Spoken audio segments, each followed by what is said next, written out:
We now take a look at the latest news from our nation's capital. Joining us now is WBKO Washington correspondent John Decker. John, thanks for joining us. Thanks for having me today. I appreciate it. John, the White House earlier today passed the annual defense authorization bill, which would increase America's total national security budget by roughly 3% to $186 billion. What are some of the highlights of this legislation that President Biden is now expected to sign?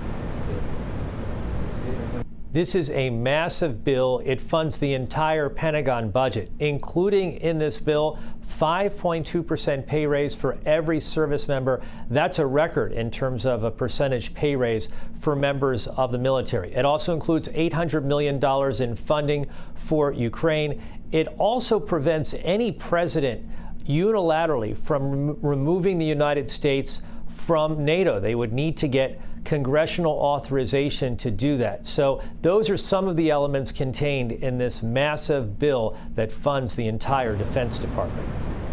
Now Congress is set to adjourn for the holidays. What will be their top priorities when lawmakers return?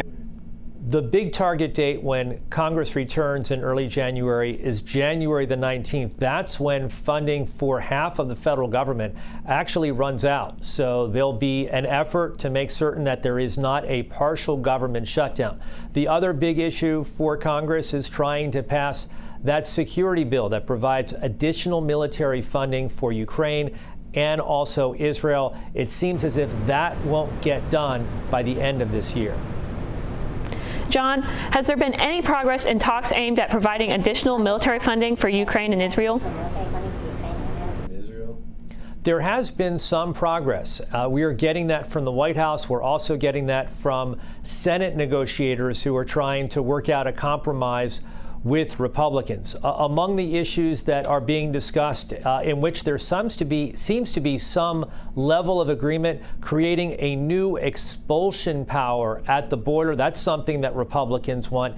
In addition to that, two other provisions are contained in this compromise that would be separate legislation, creating a requirement that some asylum seekers be held in immigration detention until their hearings take place.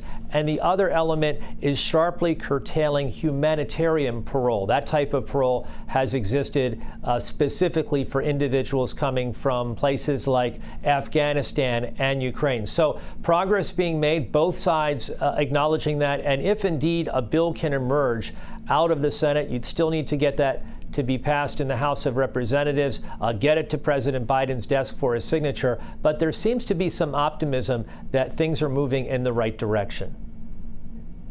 Last question. The day after the House voted along party lines to authorize the impeachment inquiry for the president, what has been the response from the White House?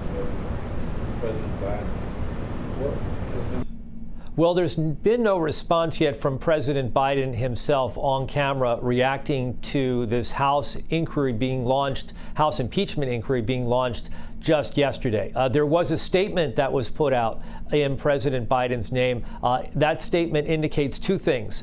They say that Congress is wasting its time in this effort. They should be focused on things that will improve the lives of the American public. And they also say it is a baseless political stunt. The Biden campaign also fundraising off of this move taken by House Republicans yesterday. So that's the immediate reaction that we've seen coming from the White House.